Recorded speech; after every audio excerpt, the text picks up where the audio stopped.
দোরগোড়ায় বিধানসভা নির্বাচন প্রচার চলছে জোর কদমে। দু জায়গার ছবি আপনাদের সামনে তুলে ধরছি। একদিকে খড়দায় প্রচার তৃণমূল প্রার্থী দেবদীপ পুরোহিতের, আর অন্যদিকে মেমারিতে প্রচার করছেন বিজেপি প্রার্থী মানব গুহ। নিউটাউনে শিল্পপতি পবন রুইয়া গ্রেপ্তার। ইকো পার্কের কাছে একটি হোটেল থেকে তাকে গ্রেপ্তার করা হয়। কিছুদিন আগে রাজ্য পুলিশের সাইবার ক্রাইমে এফআইআর দায়ের হয় পবন রুইয়ার বিরুদ্ধে। আর নিউটাউনের হোটেল থেকে ইকো পার্কের কাছে একটি হোটেল থেকে পবন রুইয়াকে গ্রেপ্তার করা হয়েছে। আমাদের প্রতিনিধি ময়ূক ঠাকুর চক্রবর্তী আমাদের সঙ্গে রয়েছেন। ময়ূক, পবন রুইয়াকে গ্রেপ্তার করা হয়েছে, তার বিরুদ্ধে ঠিক কি অভিযোগ? দেখো, শিল্পপতি পবন রুইয়া তাকে নিউটাউনের ওয়েস্ট ইন হোটেলের সামনে থেকে আজকে দুপুরের পর রাজ্য পুলিশের সাইবার ক্রাইম উইং তাকে অ্যারেস্ট করে। 2024 সালে একটা মামলা হয়। ঘটনার জিস্ট আমি বলে দিচ্ছি, যেটা হচ্ছে স্বপন কুমার মণ্ডল নামে একজন প্রবীণ নাগরিক, যিনি ইকো পার্ক এলাকার বাসিন্দা। তিনি অভিযোগ করেন যে তিনি মোবাইলে একটা অ্যাপ ইনস্টল করেন, যে এবং সেই ইনস্টল অ্যাপে তিনি টাকা বিনিয়োগ করেন, মোটা টাকা সেখানে রিটার্ন দেওয়া হবে, এই প্রতিশ্রুতি দেওয়া হয়েছিল। এই করে ওই প্রবীণ নাগরিকের 93 লক্ষ টাকা প্রতারিত হয়।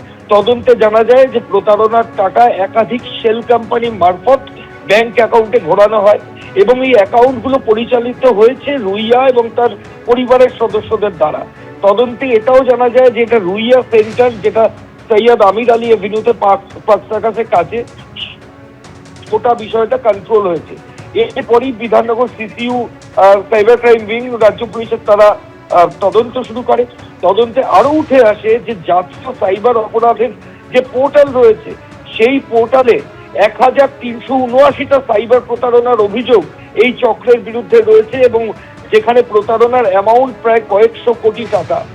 এবং তদন্তকারীদের দাবি এই চক্র প্রতারণার টাকা বিদেশে পাঠাতো এবং মানি লন্ডারিং করে ক্রিপ্টো কারেন্সিতে সেটা ব্যবহার করা হতো। এটা একটা বিরাট বড় প্রতারণার চক্র। আজকে বিকেল 4:45 এমনটাই সাইবার ক্রাইম উইং বলছে। জেটটিন হোটেলের সামনে থেকে শিল্পপতি পবন রুইয়াকে অ্যারেস্ট করা হয়। এই দিনই কলকাতা হাইকোর্টে পবন রুইয়া এবং তার পরিবারের সদস্যদের দেওয়া যে আইনি সুরক্ষা, যে ইমিউনিটি ছিল, সেটা হাইকোর্ট প্রত্যাহার করে নেয় এবং তারপরই রাজ্য পুলিশের সাইবার ক্রাইম উইং তাকে অ্যারেস্ট করেছে। আগামীকাল বিধাননগর আদালতে পবন রুইয়াকে তুলে সিসিডব্লিউ তাদের নিজেদের হেফাজতের জন্য আবেদন জানাবে। ময়ূক, তুমি আমাদের সঙ্গে থাকো। আপনাদের যেমনটা জানাচ্ছিলাম, নিউটাউনে শিল্পপতি পবন রুইয়া গ্রেপ্তার। সাইবার প্রতারণা মামলায় তাকে গ্রেপ্তার করা হয়েছে। ইকো পার্কের কাছে একটি হোটেল থেকে গ্রেপ্তার করা হয়েছে পবন রুইয়াকে। সাইবার প্রতারণা মামলায় বড় রিটার্নের টোপ দিয়ে প্রায় 93 লক্ষ টাকার প্রতারণার অভিযোগ রয়েছে পবন রুইয়ার বিরুদ্ধে। আবারও কথা বলবো আমাদের প্রতিনিধি ময়ূক ঠাকুর চক্রবর্তীর সঙ্গে। ময়ূক, তুমি যেমনটা বলছিলে যে এই কোম্পানির বিরুদ্ধে একাধিক অভিযোগ এবং বড়সড় চক্র রয়েছে এই কোম্পানির, এইভাবে বড় রিটার্নের টোপ দিয়ে টাকা হাতানোর।